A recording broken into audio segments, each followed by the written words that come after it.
Si ça s'est arrêté le lancement, tu vois, c'est marqué lancement. Zéro. Voilà, très bien. Alors, mesdames, Bezrat Hashem, à travers une petite notion de la paracha, on va essayer d'apprendre quelque chose d'énorme, de très grand, pour nous tous, dans nos foyers. Bezrat Hashem. Il faut savoir une chose, c'est que, ici dans Parashat Vayakel, nous arrivons dans le moment où c'est que Moshe Rabbeinu descend de la montagne et dit au Béné Israël qu'il est arrivé le moment de construire le Mishkan. Et là, il y a qui c'est qui va construire? Qui est apte à construire?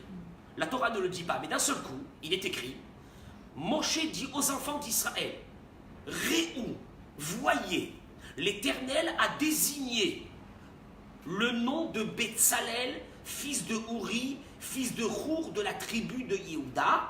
Donc c'est Betsalel qui va construire le Mishkan. Il a empli de l'Esprit de Dieu, d'intelligence, de discernement, de connaissance. Dieu lui a donné une grande chorma, une grande intelligence. Velachachov pour concevoir des œuvres d'art, pour mettre en œuvre l'or et l'argent et le cuivre. Enfin, voilà. Toute l'histoire du Mishkan, la construction du Aaron, de l'Arche Sainte, de la Ménorah, de tout ce qu'il fallait pour construire ce Mishkan. Qui c'est qui va le faire? C'est Betsalel. J'essaie d'être court par rapport à cette petite partie de la paracha pour rentrer vraiment dans le sujet.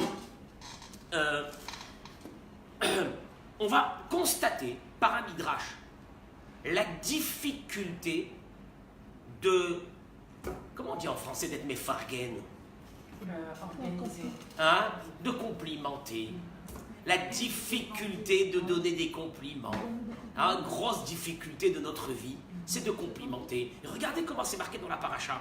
Tout de suite, au moment où c'est que Moshe dit au Béné Israël, c'est Betsalel qui va construire le Mishkan, ça y est, il y a des groupes qui se forment dans le camp et on commence à discuter. Qu'est-ce qu'il y a? Le Midrash y ramène quelque chose que j'ai découvert vraiment cette semaine. Je ne savais pas que même sur la nomination de Betsalel, il y a eu des problèmes. Et le Midrash, il dit, au moment où c'est qu'Akadosh Baruch Hu a dit à Moshe dans la montagne la construction du Mishkan, il lui a montré chaque ustensile comment il devrait être fait. Moshe Rabbeinu, il ne s'est pas levé un bon matin, il a dit, bon alors, la Ménorah, je la vois comme ça, et l'Arche Sainte, je la vois comme ça, et les Kérouvim, sympathiquement, je les vois comme ça. Non, tout Dieu lui a montré dans le ciel. Veraya Moshe Savo, Sheuya c'est un Mishkan. Donc Moshe, il a dit, si Dieu me montre, c'est qu'il veut que c'est moi qui construise le Mishkan. D'ailleurs, il lui disait Dieu, et tu feras la table, et tu feras l'autel de sacrifice, et tu feras le kior. Le kior, c'était comment dirais-je, la citerne, où c'est que les Kohanim devront se laver les pieds et les mains. Ça a été un peu le sujet de lundi avec les hommes. Alors, donc il pensait que c'était lui qui devait faire tout ça. Et Moshe dit à Dieu, Ribon Oshel là, maître du monde, mais il y a ces kolzot, qui c'est qui va faire tout ça? Il lui a dit, Re'e karati beshem Betsalel. J'ai demandé à ce que Betsalel, c'est lui qui va le faire. Quand Moshe descend, et il dit au béni Israël, voilà, Dieu il a dit qu'on fasse telle et telle chose, etc. Ils lui ont dit, qui va faire ça? Il leur a dit, Betsalel. Il trilou Israël, mais raneni malbois. Ça a commencé. Ouais, et il se prend pour qui? Et il a nommé Betsalel. Et ce Betsalel, on ne sait même pas c'est qui. Et Lo Amar Kadosh Baruch Hu, ils ont commencé à dire à Moshe, Dieu n'a pas dit de faire le Mishkan par l'intermédiaire de Betsalel. Et là, Moshe Me'atzmo Memane Oto, c'est Moshe qui l'a nommé parce que c'est quelqu'un de sa famille. Comment il est de sa famille? Eh bien, Myriam, la sœur de Moshe, avait un fils qui s'appelait Rour. Rour a été tué il n'y a pas très longtemps quand il a voulu s'interposer dans la faute du veau d'or. Donc le neveu de Moshe est tué. Ce neveu de Moshe avait un garçon qui s'appelle Betsalel. Donc en fait Betsalel c'est le petit neveu de Moshe. Ben oui, il nomme des gens de sa famille. Moshe Meler, ça recommence. Moshe le roi, Aaron son frère. Comme ça s'est passé avec Korach. C'est extraordinaire. Aaron, son frère, est Cohen. Les enfants sont les adjoints des Kohanim. Elazar, c'est le Nassi de la tribu de Lévi. Les enfants de Kehat, là encore, c'est que de la famille de Moshe, vont transporter les ustensiles du Mishkan pendant les 40 ans. Et la cerise sur le gâteau, Betzalel. Allez, voilà, Betzalel. Et là, Dieu, qu'est-ce qu'il dit à ce moment-là? Réou, Moshe, il dit, Kara Hashem Beshem Betzalel. C'est Dieu. Il a fallu que Moshe mette tout son poids, il dit le Midrash, pour leur démontrer que c'est Dieu qui avait nommé. Mais pas seulement ça, pas seulement ça. Il faut savoir une chose, c'est que la paracha de la semaine prochaine, c'est la paracha de Pekoudé. Paracha Pekoudé, en 2 mots, si je vous traduis en français, qu'est-ce qu'il y a dans cette paracha? Un bilan comptable des matériaux qui ont été récoltés par les dons, et qu'est-ce que Moshe en a fait? Et pourquoi il avait besoin de faire ça? Pourquoi il avait besoin de faire ça? Moshe de faire un bilan. Qui c'est qui lui a demandé de faire un bilan comptable? Non, Dieu lui a rien demandé.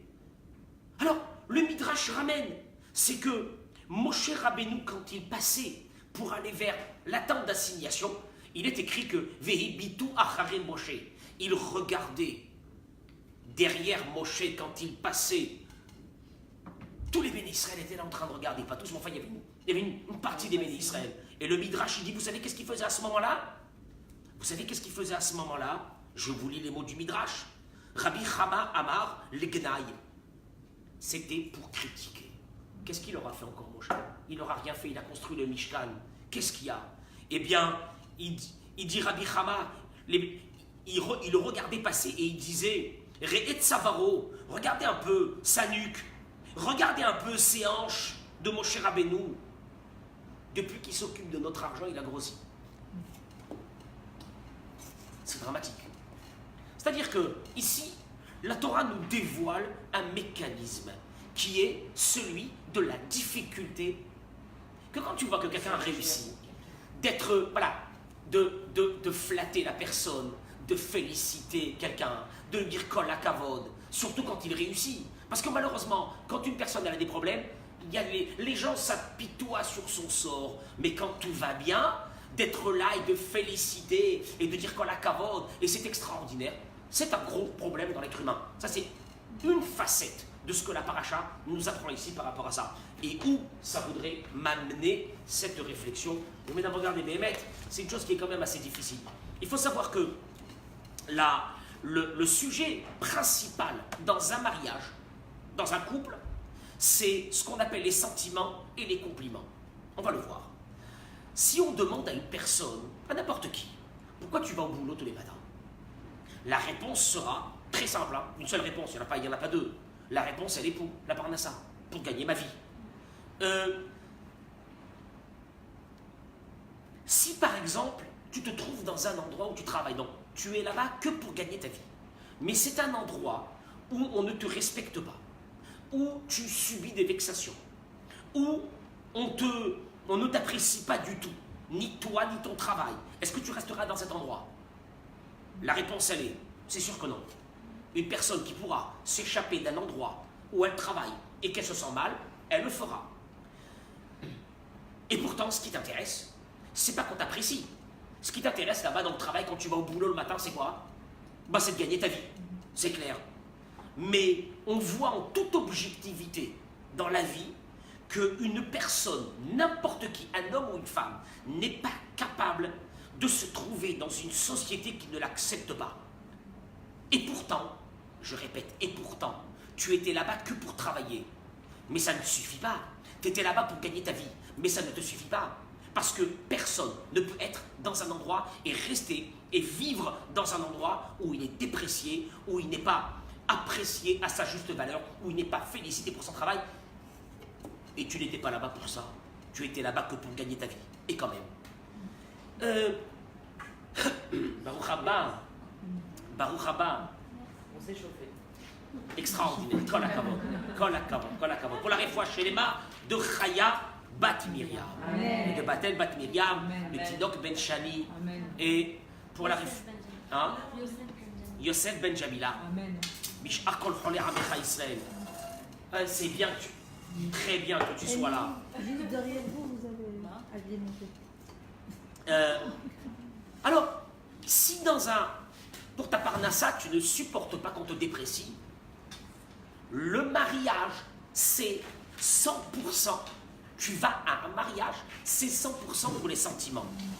Est-ce qu'une personne se marie, dites-moi, est-ce qu'une personne se marie parce qu'elle aime, elle a envie de nourrir une grande famille? Ben, pas dans le rêve. On ne se marie pas pour ça. Un homme, une personne, une femme, un homme s'engage dans un mariage parce que Akadosh Baruch Hu a ancré dans l'âme de la personne le besoin de lier son âme avec une autre âme de la personne qui est en face. On se marie parce qu'on a ce besoin de lier notre âme avec celle du conjoint. Qu'elle me chérisse, qu'elle m'aime et que moi je la chéris et que je l'aime. Ce besoin-là, on s'engage dans le mariage que pour ce besoin sentimental. Je répète, le mariage n'a aucune autre fonction. Jamais quelqu'un va te dire « Ah ben moi je vais me marier parce que j'ai envie d'avoir 10 enfants bli Aïnara. » Les enfants c'est bien, mais tu ne te maries pas pour ça. Tu te maries parce qu'on a un besoin sentimental et ce besoin sentimental d'être lié à l'âme d'une autre personne est un besoin qu'Akadosh Baruch Hu a mis dans l'être humain. Ça, il n'y a rien à faire. Et quand tu observes, et ça mesdames, écoutez bien, quand je le dis à vous mesdames, c'est pour vous, mais c'est pour les maris, c'est pour tous ceux qui nous écoutent. Quand tu observes dans le cadre d'un mariage, tu es surpris de voir que beaucoup de personnes sont, comment on peut appeler ça, en sous-alimentation sentimentale. Et on observe que le conjoint ou la conjointe elle attend un mot chaleureux, dis quelque chose, parle, montre-lui. Elle n'arrive pas. C'est très difficile. Quelle cruauté de voir cette situation. Quand on voit qu'un conjoint est assoiffé de sentiments, c'est quelque chose de terrible, et l'autre n'arrive pas à lui donner ce besoin sentimental qu'elle a, que la personne en face a besoin. Ça peut être un homme, ça peut être une femme. C'est comme si on va s'asseoir avec un gâteau au chocolat, odorant, devant quelqu'un qui crève de faim. C'est un besoin obligatoire. Et c'est sur ça qu'on va parler ce soir. On va d'abord commencer, et vous allez me dire, mais où dans la Torah c'est marqué ça? Ça existe dans la Torah les sentiments, ça existe dans la Torah les paroles, ça existe dans la Torah qu'il faut le dire. On va commencer par étudier ce que la Torah elle nous apprend par rapport à ça. Que ce soit dans le mariage ou que ce soit dans toute la vie entière. Cette faculté à ouvrir sa bouche et à dire des paroles d'appréciation et des paroles de compliment et des paroles de sentimentales envers le conjoint ou la conjointe. Il faut savoir une chose. Je vais commencer donc par rapporter ce que la Torah nous dit sur ça. Et c'est très intéressant d'écouter. Deuxième chose, c'est que l'utilité, le bénéfice, quand il y a une énergie de compliment réciproque dans un couple, on verra un petit peu, l'utilité, on verra un peu le bénéfice qu'on peut avoir quand on vit dans un couple où il y a cette énergie-là de compliment réciproque. Et troisième chose qu'on va voir, c'est comment est-ce qu'on peut entreprendre pour rentrer dans une énergie pareille. Ou c'est que s'il n'y avait pas dans ce couple-là des paroles, des mots, eh bien qu'il y ait ces choses-là. Le Rambam écrit, ça c'est une chose extraordinaire, le Rambam écrit dans l'introduction du Rambam dans le Perek Relek, qui est un Perek dans la Maseret Sanhedrin. Le Rambam il dit quelque chose, moi je crois que c'est dramatique. Atam Motse, le Maïmonide quand il dit des mots, c'est des couteaux. Tu trouves, tu constates, Rov Bene Adam. Je crois que c'est pas que je crois que c'est vrai, qui suis-je pour dire que c'est vrai, mais je le ressens ça tous les jours. Dans la communauté, et dans les communautés où j'ai été, et dans ma propre vie, moi-même, tu verras que la majeure partie des personnes, Meyagirim nafshotehem vegufotehem, ils se tuent, ils se fatiguent, Be'amal ou Be'yegira, avec beaucoup d'efforts. Chez Enlem Alamehem, des fois, ils vont faire des efforts énormes. Tout ça pourquoi? Kede Sheyagialo Ma'ala Vekavod, pour arriver à un statut. C'est le rêve de tout le monde. Je vais réussir dans la vie et je voudrais avoir un statut, un certain statut. Et qui soit important devant les autres personnes dans lequel il vit. C'est un sentiment naturel et les gens sombraient un rêve de réussir pour que ceux qui sont autour de moi vont m'apprécier. Verana azo et nahana atma'achal mishte. Et il te dit, c'est pas un plaisir de manger, de boire ou de manger, c'est un plaisir qui se trouve à l'intérieur de l'âme humaine. Et il dit, Veharbe mibne Adam. Et regardez, vous allez constater que c'est vrai, beaucoup de personnes. Mitrachakim mina gadol shebeta anu haguf. Les personnes, des fois, ont envie de faire de grosses bêtises. Les plaisirs de la chair, les plaisirs du corps, ils ont envie, mais ils ne le feront jamais. Et il dit le Rambam, pourquoi? Miyir ato, car cette personne craint. Chez Yasiguru, mise cherpa ou boucha, de peur que si ça se sache, qu'est-ce qui va lui arriver? La honte. Olifi chez Mevakesh, chez Yelo Shem Tov. Donc tu vois bien que l'honneur, le kavod, l'appréciation de la personne, c'est tellement fort, il te dit le Maïmonide, qu'une vie entière, ça peut te tenir en laisse. Le type, il a envie de faire des bêtises. Il ne les fera jamais. Pourquoi? La chouma. La communauté, les gens, le rabbin, les copains, les voisins. Qu'est-ce que je vais faire? Je ne peux rien faire. Et une personne, était le Rambam, va être tenue en laisse une vie entière de peur que on dégrade son image. C'est-à-dire que le besoin de cette image de l'être humain est tellement fort qu'elle attrape la personne. Elle va le forcer à s'élever le maximum matériellement et spirituellement pour avoir l'honneur des gens avec lesquels il vit. Et deuxième chose, de ne pas faire des bêtises, car il sait qu'en faisant des bêtises, il va perdre cet honneur et pour lui c'est épouvantable. Il y a eu des gens que quand on a atteint à leur honneur, ils ont été prêts, leur allez-nous, à se suicider. Ça, il faut le savoir. En France, c'est la chronique, ça avait dépassé la réalité quand il y a eu un ministre en France qui avait été soupçonné, le pauvre, de quelque chose qu'il n'avait pas fait. Il est parti, il s'est tué. Il est chat, on ne peut pas. Donc ça veut dire que c'est un besoin fondamental dans l'être humain d'être apprécié et d'être respecté. Ça, c'est la première chose que nous voyons dans le Rambam. Et sur ça, Mechila, voilà, la feuille. D'ailleurs, nos sages nous disent Kol hamal bin penecha viru barabim, en lo chelek le'olam haba. Si tu fais honte à quelqu'un, le Talmud nous dit il n'a pas accès au monde futur. Qui n'a pas accès au monde futur? On sait que, alors, quelqu'un qui a tué une personne, il n'a pas accès au monde futur. Mais quelqu'un qui a fait honte, il n'a pas accès au monde futur. Qu'est-ce qui se passe? Le pire, c'est que même l'assassin qui a tué quelqu'un, sa neshama, elle se nettoie et après elle monte au lamaba, au paradis. Mais celui qui a fait honte à quelqu'un, lui n'ira pas au paradis. Qu'est-ce qu'il y a? Le Maharal de Prague dit des mots terribles. Mishum, parce que Rotseach, l'assassin, atteint le corps de la personne. Et celui qui fait honte a atteint l'âme de la personne. C'est que impossible d'accepter une chose pareille, que l'âme de la personne, ça veut dire que c'est quelque chose qui est dramatique, qui est terrible. Le Rambam ramène dans Ilchot Deot, dans le Perek Vav, le Rambam dit une chose qui est, je crois que c'est très important de le savoir, mitzvah. Donc il y a une mitzvah de la Torah.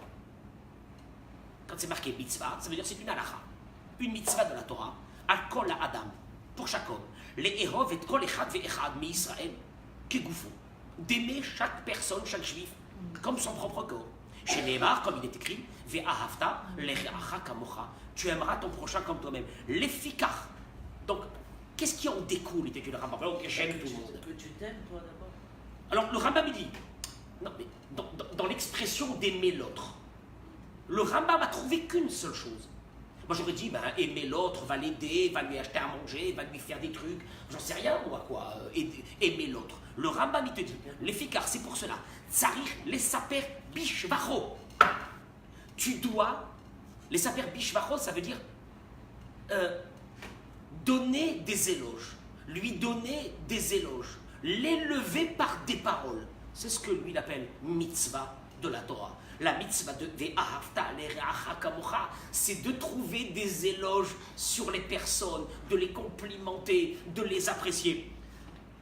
Il en sort d'ici une chose qui est terrible, c'est que le Rambam il te dit que quoi? Que comme c'est une mitzvah de la Torah, ça veut dire qu'après 120 ans, On va dire à une personne, dis-moi, est-ce que tu as complimenté ton épouse? Est-ce que tu as complimenté ta femme? Est-ce que tu as donné des shvachim et des éloges? Oui ou non? Ah bon, je pensais que c'était un truc en plus dans un couple. Mais je ne savais pas que c'était une mitzvah de la Torah. Le Rambam, il te dit, mitzvah leshabeach. Il y a une mitzvah de donner des éloges et de complimenter. C'est une halakha meforeshet dans le Rambam. La Gemara dans Baba Batra. Daftet, juste pour voir un petit peu comment la Torah, elle prend cette notion de compliment envers les autres. La Gemara, elle dit dans Baba Batra, Daftet. Elle dit la Gemara une chose, ça va être très court, mais vous allez voir.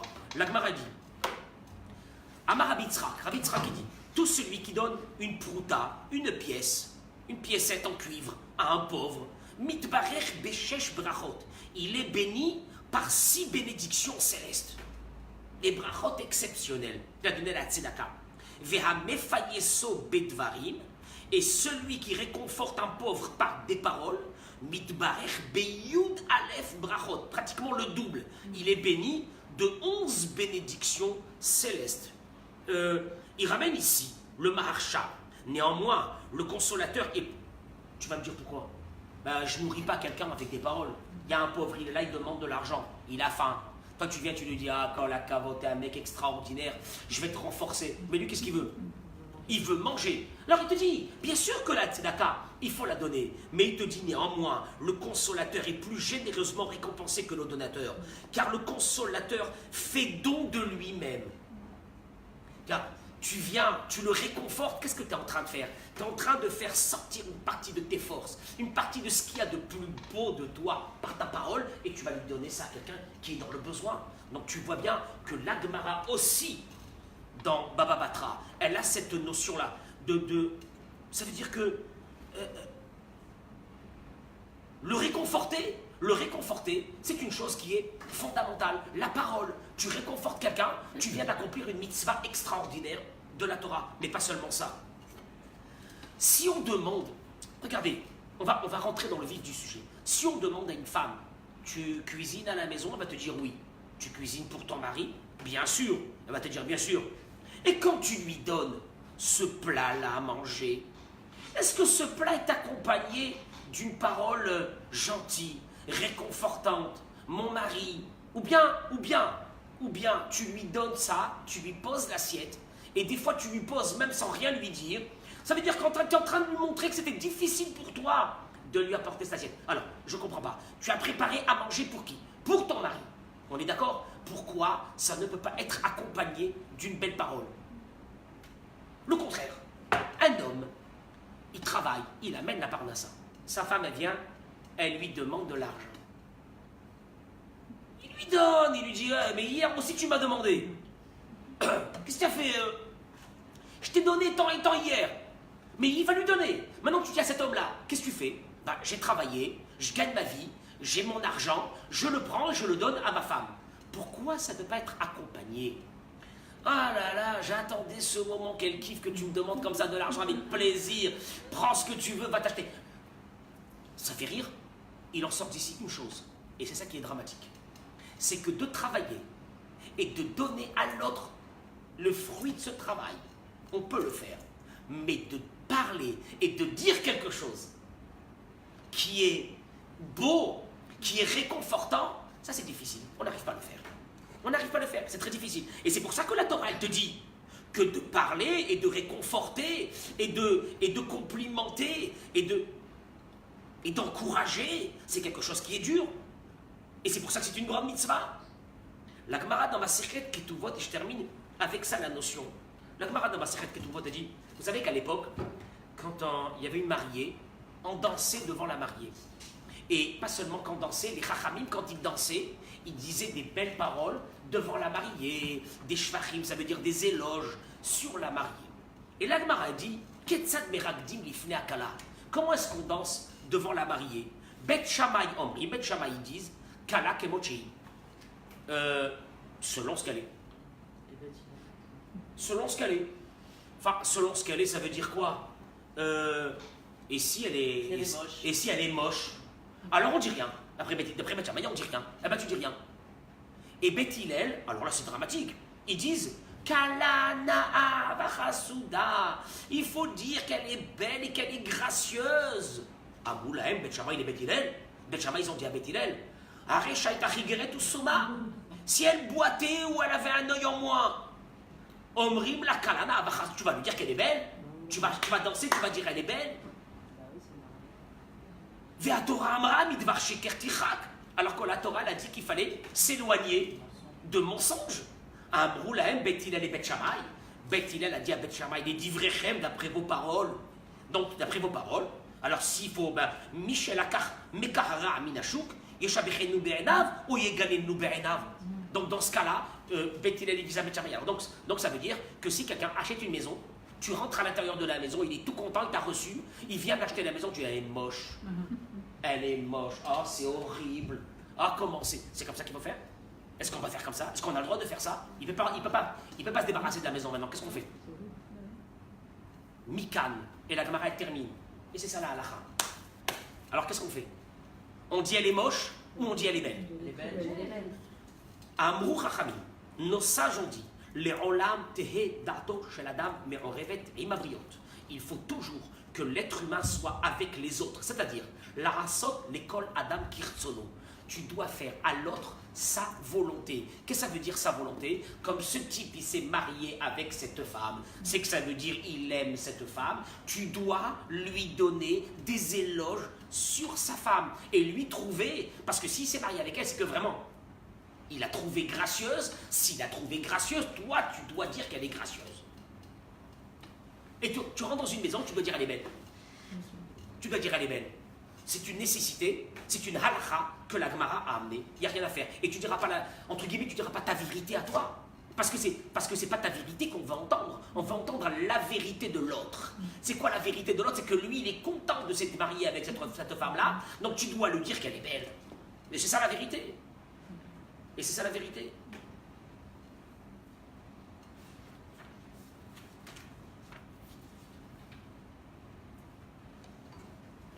En deux mots, tu dois dire à l'autre ce qu'il a envie d'entendre.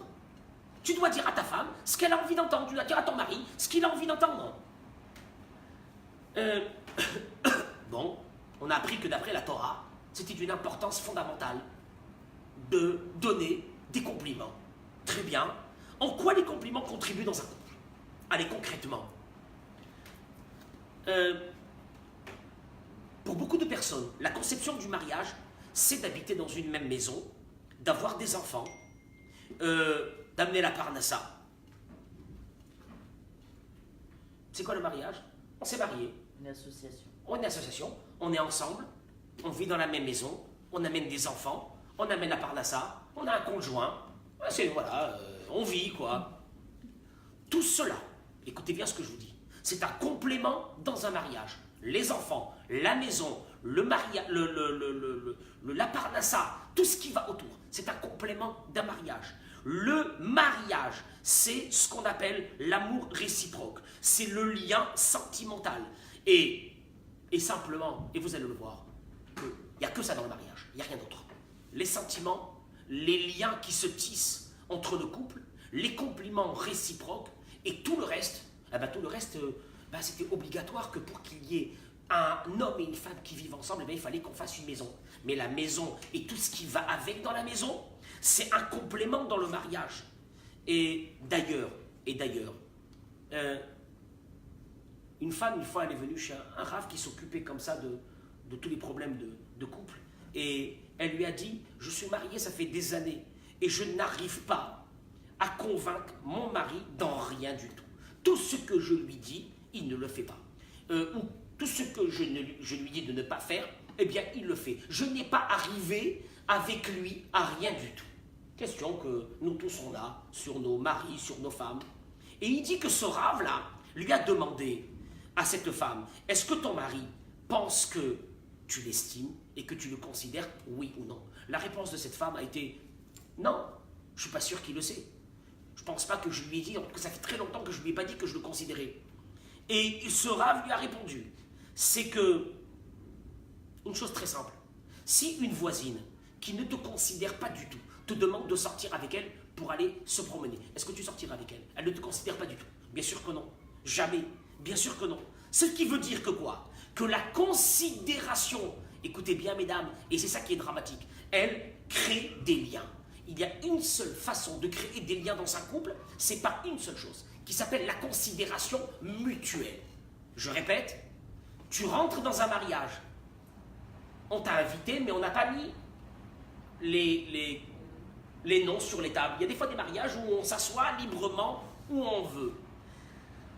Écoutez bien, votre intuition va vous guider vers une table où il y a là-bas 2 ou 3 personnes qui sont déjà assises et que vous savez qu'ils vous considèrent.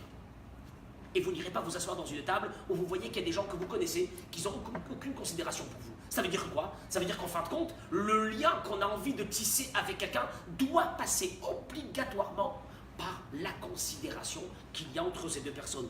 Et il disait lui-même, ce Rav-là, c'est Rav Simcha Cohen, un des grands spécialistes dans ce qui est dans le couple, qu'un couple, que minimum le mari ne dit pas 5 compliments à sa femme dans la journée, et une femme qui ne disait pas 5 compliments à son mari dans la journée, on n'est pas considéré marié. On n'est pas considéré marié.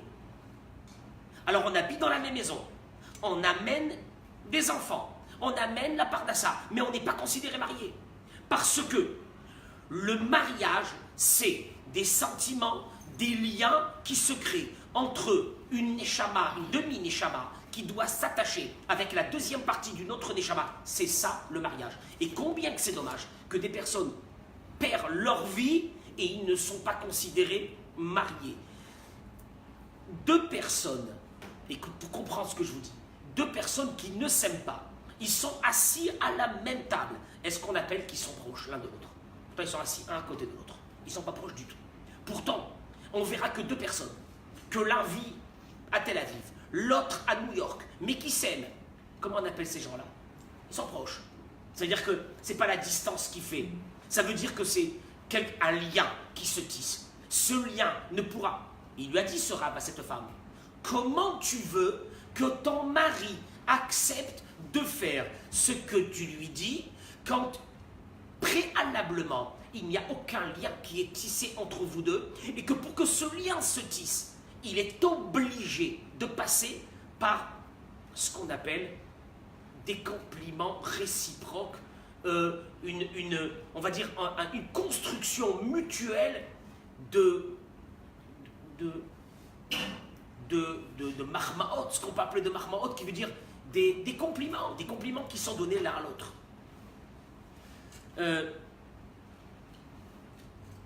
C'est évident, on est attiré vers celui qui nous apprécie. On est attiré vers celui qui nous apprécie. Quelqu'un qui ne nous apprécie pas, alors on peut être à côté de lui, mais on n'a aucun lien avec lui, parce qu'on n'a aucune appréciation de sa part. Encore une chose, tout ce qui va faire que ce qui est difficile ou facile passera obligatoirement par la considération. J'explique.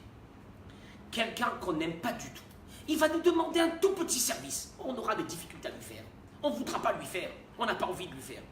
Par contre, quelqu'un qu'on aime, quelqu'un qui nous aime, quelqu'un qui nous apprécie, quelqu'un qui nous félicite, quelqu'un qui nous donne des compliments, il nous demandera quelque chose de difficile. On ira le faire. Donc ça veut dire que ce n'est pas la lourdeur de la tâche qui est par elle-même lourde ou légère, mais c'est par rapport au lien qu'on a avec la personne qui est en face de nous. Et que si on a en face de nous une personne qui nous apprécie, ça sera facile pour nous de faire pour elle. En résumé, les personnes ne se lient qu'avec d'autres personnes qui les apprécient. Et si on n'a pas une appréciation de la part de la personne qui est en face de nous, des compliments, quelque chose, des sentiments, des paroles, alors on va vivre avec une autre personne. Mais on n'est pas marié, puisque tout le but du mariage, on l'a expliqué depuis le début, est venu que pour une seule chose, rechercher des sentiments, rechercher une force que l'autre va nous donner. Et si à un moment donné, on arrête tout ça, c'est un grand problème. On va voir encore quelques raisons, encore d'autres, quelques-unes. On va citer des raisons que, on va voir que justement les appréciations, c'est l'essentiel dans un mariage. Si on demande à une personne, à quelqu'un, pourquoi tu es marié? Une fois on a demandé à quelqu'un, pourquoi tu es marié? Il a dit, parce qu'on a, je suis marié parce que je vis avec une femme, parce que j'ai des enfants, parce qu'on s'est habitué, parce que la société accepte difficilement les divorcés, parce que je suis bien comme ça, je reste comme ça. Et on lui a dit à cette personne, on lui a demandé, on t'a pas demandé pourquoi tu divorces pas, on t'a demandé pourquoi tu es marié.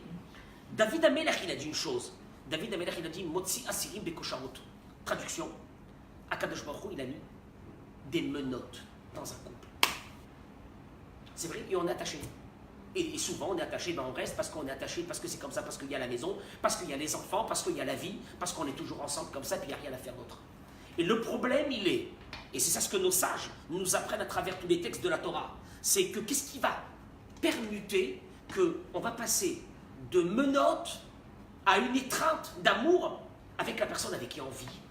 Là, je suis menotté, c'est comme ça, je suis attaché, je suis attrapé, je peux rien faire, je subis la vie. Non. Si on peut passer à quelque chose qui va le contraire, comment est-ce qu'on fait? Rabota, il faut savoir, il n'y a pas d'alternative, je répète, à la considération réciproque. Il n'y a pas d'alternative. Ni la voiture, ni la maison, ni de l'argent. Il n'y a rien. Il n'y a pas d'alternative. Au mahmaot, à ce qu'on appelle la considération réciproque, à féliciter l'autre, il n'y a pas d'alternative à ça. Et vous allez voir beaucoup de personnes, ils sont mariés, mais ils vivent chacun dans son monde à part. Il n'y a rien. Il n'y a pas un lien qui est tissé. Et le lien ne pourra venir qu'à partir du moment où il y a un dialogue de considération, d'appréciation mutuelle entre les deux. Et on va voir que c'est ça un peu le gros problème qu'on peut rencontrer malheureusement souvent. Pas seulement ça. Les considérations, les compliments amènent à faire quelque chose, amènent l'autre à bouger. Je l'ai dit une fois, il y a des personnes qui peuvent avoir à la maison une ampoule qui est cassée. Le gars, il va rester 2 mois, sa femme elle va lui dire. Et pourquoi quand sa mère elle va lui demander, il va aller tout de suite, il va aller le faire. Béhémet, celui qui répond, ouais, parce que c'est sa mère, parce qu'il a peur de sa mère. Non. Donnez-moi une réponse. Pourquoi à la maison, ouais, je vais le faire. Il a été habitué à répondre. Non, il n'a pas peur. Non, c'est pas de la peur. La mère, quand son fils va lui faire quelqu'un, para, il a changé l'ampoule, presque elle va dire que son fils est un ingénieur de la NASA. Mon fils, il a fait une femme, et c'est une réalité, malheureusement, c'est pas méchant, c'est une réalité. Il va changer, par exemple, j'y mets l'ampoule, ça peut être autre chose. Ah, sauf. Voilà, sauf. Il est arrivé le temps, heureusement. Et maintenant que tu as avec les chaînes, s'il te plaît, tu vas encore changer l'autre ampoule. Voilà. Où il y a des compliments, il y a en face une personne qui aura envie de faire plaisir. Écoutez bien ce que je vous dis, c'est terrible. D'ailleurs, des fois, on va se battre avec le conjoint ou la conjointe, on va se battre pour quelque chose. Alors que tout le problème, c'est pas parce qu'elle a une tête dure, ou il a une tête dure, ou il est fainéant. C'est parce qu'il manque l'essence à mettre dans ce moteur. Et obligatoirement, enfin yesod, que je vous dis, c'est ce qu'on appelle les compliments qu'on peut donner. Des fois, c'est dur de faire des compliments pour des choses qui sont normales. Nous, on ne fait pas ovation quand on fait toute la maison et tout. T'as pas envie de l'applaudir quand il sort une poubelle, que ça fait 5 jours que tu lui dis de sortir. Quoi. Eh ben si, madame. On va très bien. C'est comme ça que ça commence. C'est une très bonne remarque. On va voir Bezrat Hashem dans 2 minutes. Juste une parenthèse. Dans une maison où c'est que le mari complimente sa femme et il lui dit des belles paroles et vice-versa. C'est-à-dire qu'on engage dans cette maison une énergie positive. Les enfants qui sortiront de cette maison auront un regard positif sur la société. Je répète, une maison où du matin jusqu'au soir, la femme dit à son mari, t'es comme ça, et lui, il lui dit, et toi, t'es comme ça, et t'es comme ça. L'enfant, qu'est-ce qu'il voit? Il voit que la société, le monde qui est sa société à lui, c'est tout négatif. Et vous allez voir PMet, vous allez voir des personnes que il sort dehors, tu lui dis il fait beau, il te dit il va pleuvoir. T'as vu, ah c'est moche, oh, j'aime pas. Il va rentrer à la synagogue, il va dire ils ont commencé 2 minutes avant, on ne peut pas attendre. Et c'est comme ça tout le temps. Tout le temps, tu vas les voir, ça râle, ça râle. Des personnes qui ont vécu dans une maison où ça a été négatif, l'un contre l'autre, négatif, il va sortir de là-bas avec une vision. Donc, c'est une parenthèse que je fais, mais elle est tellement importante et elle est fondamentale pour que les enfants... Après, tu verras, il y a des enfants qui sont joviales, où il y a des personnes qui kiffent.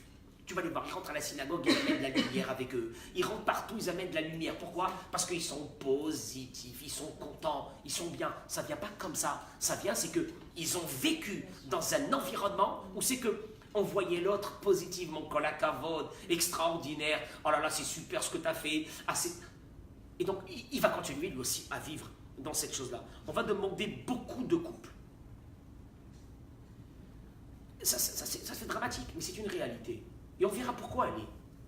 Ils ont demandé à un panel de plusieurs centaines de couples, mariés depuis plusieurs années, si c'était à refaire, auriez-vous choisi le même conjoint ou la même conjointe avec laquelle vous êtes maintenant? 80% des personnes ont répondu non. C'est pas méchant, hein? Non, c'est pas méchant, hein? Non, c'est pas méchant. Je répète. Après, je crois que Non, pas du tout. On est différent de nos conjoints ou de nos conjointes. Ça, il faut que ça soit clair. Ah, je suis dégoûté de ma vie. Je pensais prendre quelqu'un qui me ressemble. On sera obligatoirement différent de nos conjoints. Ça n'existe pas. Je vous dis bien. Ou presque. Non. Et puis d'ailleurs, heureusement que la personne qui est en face de nous ne nous ressemble pas. Ça aurait été d'une tristesse extraordinaire. Le mariage, c'est pas entre deux personnes qui sont matimim. Comment on dit matimim qui se ressemblent. Non. Le mariage, c'est entre deux personnes qui ne se ressemblent pas, mais qui vont créer des conditions pour rester, entre guillemets, pour être liées.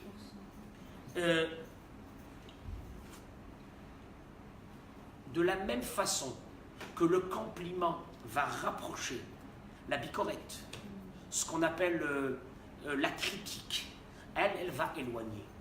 Je répète, le mariage est fait avec des personnes obligatoirement qui ne nous ressemblent pas. Ah bon? Hey, j'ai pas remarqué ça quand je l'ai connu, le garçon ou la fille. J'ai pas remarqué ça. On remarque rien. Ben, au Hachem d'ailleurs. Mais quand on est marié, on dit c'est pas possible. Mais c'est pas moi, c'est l'opposé. Et moi je suis rfif, elle est mita. Et l'autre il va dire et moi je suis comme ça, et lui il bouge pas. Et tu vas dire je peux pas vivre avec un type comme ça, c'est quoi ça? Il est différent totalement de moi. Et parce que c'est comme ça que ça doit être. Mais pourquoi? Parce que justement, dans la différence de l'autre, quand il y aura un lien entre deux personnes différentes, l'un va complémentariser ce qui manque chez l'autre. Mais si tu restes dans la critique, alors tu auras quelqu'un de différent complètement à côté de toi qui va te prendre ta tête. Et que tu vas dire j'en ai marre de lui. Pourquoi tout ça? Parce qu'il n'y a pas eu ce lien qui s'est fait par justement ces paroles, ces compliments. Et je répète, il ne peut pas y avoir de lien avec quelqu'un qui est déprécié. Si j'ai quelqu'un devant moi qui toute la journée, il me dit des choses, je ne veux pas de contact avec lui. Je ne veux pas de contact avec lui. Si vous avez votre mari qui toute la journée il vous balance des trucs, vous ne voulez pas de contact avec lui. Et lui, la même chose. Et avec qui on est attiré? Chez les personnes que quand ils te voient, ils te disent « Waouh, t'es belle, t'es ci, t'es là, t'es machin ». C'est normal, c'est un besoin. Donc je répète, de la même façon que le compliment va attacher deux personnes qui sont totalement différentes, malheureusement la critique, elle va complètement éloigner deux personnes. Et pourquoi c'est difficile de donner des compliments? Si c'est mérité, on est bien, mais si c'est pas... Hein? Non, honnêtement, c'est difficile de donner des compliments. On l'a dit au début. Tu peux donner à ta femme, à ton mari de l'argent, tu peux donner tout. Tu peux lui faire à manger. Mais que ça soit accompagné, mais puis quoi encore? que ça soit accompagné avec un mot gentil, lama makara. Qu'est-ce que ça veut dire le lama makara? Ça veut dire quoi? Première raison, et malheureusement c'est un drame, les hommes ou les femmes qui ont vécu dans des maisons où on ne parlait pas et on ne donnait pas de compliments, ils n'arriveront pas à le faire. Elle m'a la saute. Ne vous cassez pas la tête. Ou à moins que c'est un grand travail. Vous pouvez avoir devant vous un homme très gentil, extrêmement gentil, mais il n'arrivera jamais à dire un compliment. Pourquoi? Parce qu'il ne l'a jamais vu.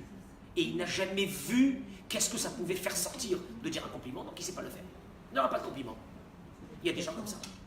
Deuxième raison. La finalité d'un homme qui fait pas de compliment parce qu'il ne sait pas. Mais là, j'ai dit une chose. Un couple qui n'ont pas réussi à tisser un lien par des compliments, ils vivent ensemble, mais ils ne sont pas mariés. Puisque le yesod du mariage, c'est de lier deux neshamot. Sinon, ben, on vit ensemble. Alors, je reviens sur un cours qu'on avait déjà fait ensemble. Vous avez dit, là, par exemple, une personne qui n'a pas vécu ça chez elle, elle ne pourra pas le reproduire. Alors que justement, dans un autre de vos cours, vous avez dit, il y a des personnes qui n'ont pas vécu certaines choses, comme les chibukim, et ils peuvent Travailler.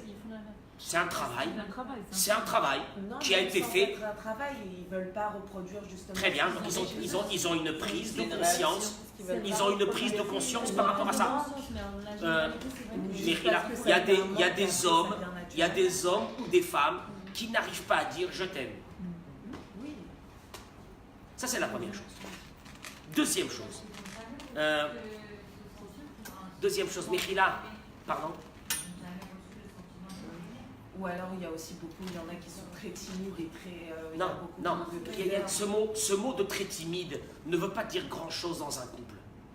Il y a des difficultés. Il y a des personnes qui vont vous dire, c'est quand la dernière fois que vraiment tu as donné un compliment, et on va définir c'est quoi un compliment. Mais, je sais pas moi. Je sais pas quand la dernière fois. Ah, c'est difficile, hein. En ce moment, C'est savoir pour donner reconnaître quand quelqu'un il fait pour nous quelque chose de normal, mais que pour lui c'est un effort. oh, déjà. Donc, très important ce que vous venez de dire. Ne pas prendre quelque chose qui est donné par l'autre ou qui est fait par l'autre comme mouvan mais élave. C'est normal. Oh, c'est normal. Elle a fait à manger? Non, c'est pas normal. Tu trouves ton linge repassé, tu trouves ta chambre propre, tu trouves tes amis. C'est pas normal. On va dire merci. On va féliciter l'autre. Il amène les courses. Il monte à la maison avec les courses. Même quand c'est... Non, c'est ça le problème. On va le voir. C'est que les compliments, ça se construit. Et ça commence par quoi? Par le quotidien. Dans le quotidien, quand la cavote, ça, extraordinaire. C'est très bien. C'est pas suffisant. On va le voir que c'est pas suffisant. Mais il y a une chose fondamentale, c'est que pas tout ce qui vient est normal. On fait des compliments pour ça aussi. Mais attendez, on fait des compliments quand on demande la chose. Quand l'autre il le fait naturellement. Ah, il y a fait mes ordres. Émilie est en train de dire, et on va le voir tout de suite, des fois on a l'impression que de donner des compliments, c'est quand on a envie de recevoir quelque chose. Par exemple. Bon, alors, 2 minutes. Il y a ce qu'on appelle le symptôme de la pomme. Les psychologues parlent beaucoup de ça. C'est quoi? C'est très simple. Hein? La carotte? Non, Pas la pomme. la pomme. On l'appelle ça la pomme. Quand vous croquez une pomme, combien de temps vous faut-il pour que dans vos papilles, vous avez le goût de la pomme? Une fraction de seconde. Pourquoi? Parce qu'au fait, le goût de la pomme est déjà à l'intérieur de votre subconscient. Je continue. Un fruit que vous ne connaissez pas, vous le mangez, ça met du temps avant que vous appreniez. Le goût, il ne sort pas tout de suite. S'il y a dans le subconscient, ça sort tout de suite. Ou bien, un fruit que vous avez mangé une fois dans un endroit qui vous avait fait un choc, il y avait eu un choc dans cet endroit et vous avez mangé ce fruit. Quand vous mangerez ce fruit une autre fois, ça rappelle ce choc-là ou cet endroit.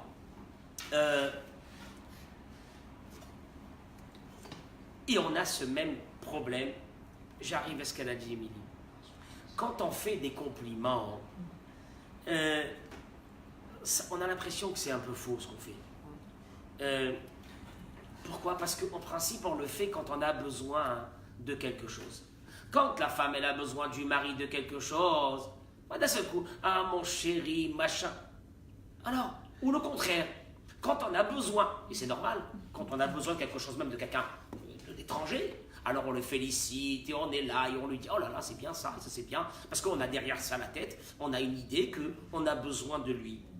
Alors, Alors, faut les faire 2 jours en avance. si on commence à apprécier et à complimenter quelqu'un dans un moment où on n'a pas besoin de lui, même dans un moment où on aura besoin de lui et on lui fait des compliments, il y aura une certaine sincérité à l'intérieur de ça. C'est vrai que dans notre subconscient, tout de suite, quand on parle de compliments, on parle de « je vais prendre quelque chose de l'autre ». Mais si tu le fais tout le temps, même dans un moment où tu n'as pas besoin de lui, que ça devient quelque chose qui est instauré dans ton couple, même si un jour tu as besoin de quelque chose et que tu vas féliciter et complimenter la personne qui est en face de toi, mais c'est pas grave, parce que de toute façon c'est devenu une habitude. Il faut savoir une chose, il y a une concurrence cachée dans un couple.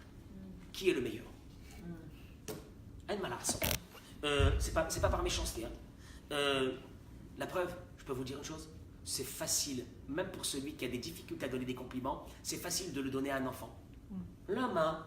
Oh, t'es beau, t'es mignon. Me dis pas c'est moi ta femme. Parce qu'un enfant, c'est pas un concurrent. Il y a une concurrence dans un couple aussi, qu'on le veuille ou non. D'ailleurs, à Dieu ne plaise, à quel moment on dit des éloges sur une personne? Ouais. Pourquoi?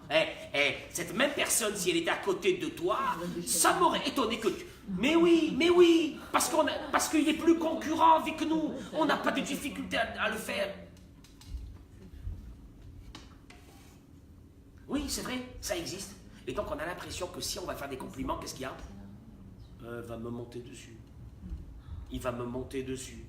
Voilà, on est dans la concurrence. Ah non, si je donne des compliments, ça va me retomber dessus.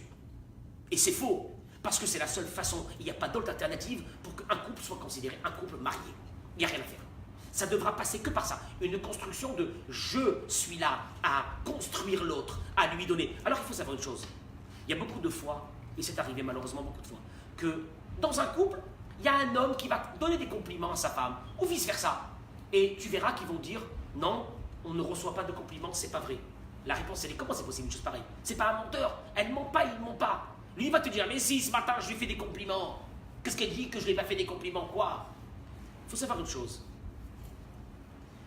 Tu verras souvent une personne, un homme ou une femme qui va te dire, moi je veux qu'on m'aime comme je suis. Je veux qu'on m'aime comme je suis. Ça veut dire quoi? Que tu donnes des compliments sur les points forts de la personne qui est en face de toi, il n'a pas besoin de toi. Que ton mari va te dire, oh là là, qu'est-ce que c'est bon le repas. Tu n'as pas besoin de ça, tu sais déjà que tu cuisines bien. Ou par exemple une autre qualité que tu as, et s'il te donne des compliments sur ça, ça ne te touche pas. Sur quoi ça touche une personne? Sur ses points faibles. Tu sais quoi, là je suis épaté ce que tu as fait. Là vraiment je suis épaté. Je ne m'attendais pas à ce que tu allais faire cette chose-là. C'est extraordinaire. Sur ça on est touché. Donc cibler les compliments, mais c'est très important. C'est très important, c'est fondamental. Quand tu vois des personnes qui vont te dire, on vit dans la même maison, on subit, on est là, on ne sait pas. Ouais, bon ben on est là, on est attaché, comme il a dit David Ameller. On est attaché avec des... Alors que c'est pas ça le mariage du tout. Le mariage, c'était parce que j'avais besoin de recevoir de l'autre ces compliments, ces appréciations, de me dire, je veux qu'ils me disent. Et c'est ça ce qu'on dit. Je veux que tu m'aimes comme je suis. Qu'est-ce que ça veut dire comme je suis? Ça veut dire que je veux que tu m'aimes dans mes points faibles. C'est ça le but d'un mariage. C'est pas que tu m'aimes dans mes points forts. Un homme qui va dire à sa femme qui est une grosse businessman, il va lui dire quand la cavote est une businessman de folie, elle n'a pas besoin de ça, elle le sait dehors déjà. Elle, ce qu'elle a besoin, c'est que dans ses points faibles, lui, il lui donnera ses appréciations. C'est vrai, de dire à une femme, c'est bon, t'as fait un bon repas, c'est un peu de dire, t'as un bon cheval de course. Ça, c'est pas ça des compliments. C'est sur sa ichiout. C'est ce qui est à l'intérieur d'elle. C'est sur ses midot tovot, ses bonnes midot à elle. C'est sur ça que l'appréciation elle doit être faite. Sur l'intérieur de la personne. De trouver les qualités. Une chose, hein. Un homme qui va dire à sa femme ou une femme qui va dire à son mari tous les jours, t'es hamar, t'es pas intelligent, t'es incapable, vous savez qu'est-ce qui se passe à la fin? Parce qu'à force de le dire, vous savez qu'est-ce qui se passe? Il est convaincu. Et si ce mari ou cette femme va dire tous les jours à sa femme, t'es comme ça, t'es extraordinaire, à la fin, il va le croire. À la fin, ça va être à l'intérieur de lui. C'est pareil avec les enfants. Ah oui. Aussi. Une dernière chose. Celle-là, elle est plus ciblée sur les femmes que sur les hommes. Je suis désolé. Peut-être que vous allez me dire que je me trompe, mais j'ai réfléchi à ça. C'est de... Comment on appelle ça? De détruire, pas de détruire, non, c'est un trop grand mot. De casser, de briser la volonté du mari quand il a envie de donner des compliments. J'explique. Une femme, elle reçoit un cadeau. Ça, c'est plus chez la femme. Ouais, j'aime pas tellement ça. Tu sais qu'est-ce qui se passe à la fin? Un cadeau. T'as fait ça? Ouais, bof. Ouais, c'est bien. À la fin, le mari lui-même, comme il sent qu'il n'est pas apprécié dans les choses qu'il fait, tu lui enlèves l'envie de recommencer cette chose-là. Ça veut dire que le moteur de beaucoup de problèmes dans une maison, un mari qui est inactif, un mari qui veut rien faire, un mari qui ne félicite pas. Il faut essayer de faire entrer cette énergie et de se dire, je dois m'habituer à la féliciter, à être en éveil sur les qualités intérieures de cette femme ou de ce mari qui sont en face. Mais je vous le dis, mesdames, les femmes, on sait toujours que les femmes se plaignent de ne pas être, de ne pas recevoir des compliments. Mais il y a l'autre côté aussi. Et un couple ne peut pas vivre s'il n'y a pas ça. En tout cas, un couple cesse de vivre à partir du moment où ça n'existe plus ça dans ce couple. Et je répète, c'est très difficile de le faire. Et il y a des difficultés de le faire. Parce qu'on a peur. Parce qu'on n'a pas reçu l'éducation comme ça. C'est pas naturel. Parce qu'on s'est dit, ouais, c'est du mytho si on le fait. Parce qu'en principe, on a ça. Mais c'est pas grave.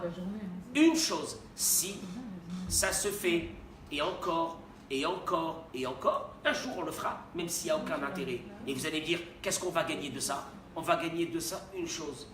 Une chose on va gagner de ça. C'est quand des fois on voit des couples modèles. Un lien entre un homme et une femme. Ça existe, on en a vu pas mal. Une complicité, un amour total. Mesdames, ça ne vient pas comme ça. Ça se construit et ça s'arrose tous les jours. Par quoi? Tu rentres à la maison le soir. Comment tu es reçu? S'il est bien reçu, ce monsieur ou cette femme, il a envie de rentrer dans cette maison. Mesdames, je suis désolé de vous dire, c'est que quelqu'un qui ne reçoit pas des appréciations à l'intérieur, il va les chercher dehors. Parce qu'il a besoin. Parce que c'est une question de vie ou de mort. Parce qu'on ne peut pas vivre sans ça. Parce que c'est impossible. Et encore une fois, dans une maison où on accable l'autre, on étouffe. On détruit. Et personne dans le monde veut vivre avec quelqu'un qui l'accable du matin jusqu'au soir. C'est une réalité. On ne peut pas vivre avec ça. Et le contraire, on est attaché à des personnes qui sont là à nous apprécier. Et c'est ça cette idée qu'on devrait prendre ce soir, à travers ce qu'on a vu dans la paracha, que combien que c'était difficile pour les bénis d'Israël d'apprécier Betzalel ben Nouri ben Chour, que lui maintenant c'est lui qui va construire le Mishkan. Combien c'est difficile d'avoir de belles paroles. Et on n'oublie pas la dernière chose, c'est une mitzvah de la Torah. Quand tu donnes des compliments, pourquoi? Parce que le pauvre, c'est le plus important pour lui, alors qu'il va recevoir une pièce, mais c'est pas ça le plus important. C'est les compliments que tu vas lui faire à ce pauvre. C'est que tu vas lui dire, t'inquiète pas, tu vas réussir, tu vas remonter la pente, et tu l'encourages comme ça. Mesdames, il y a des pauvres aussi, c'est les conjoints qui a besoin, l'un il a besoin de recevoir de l'autre. et qu'on ne s'habitue pas, parce que c'est ça qui fait que le couple perdure et que l'un a envie d'être avec l'autre et de rester avec l'autre. Sinon, on n'a pas envie. Voilà une notion ce soir qu'on peut encore développer, mais Bezrat Hashem, ça nous permet déjà de réfléchir un petit peu à ce problème. Voilà. Merci beaucoup, mesdames. Merci. Toda Rabba.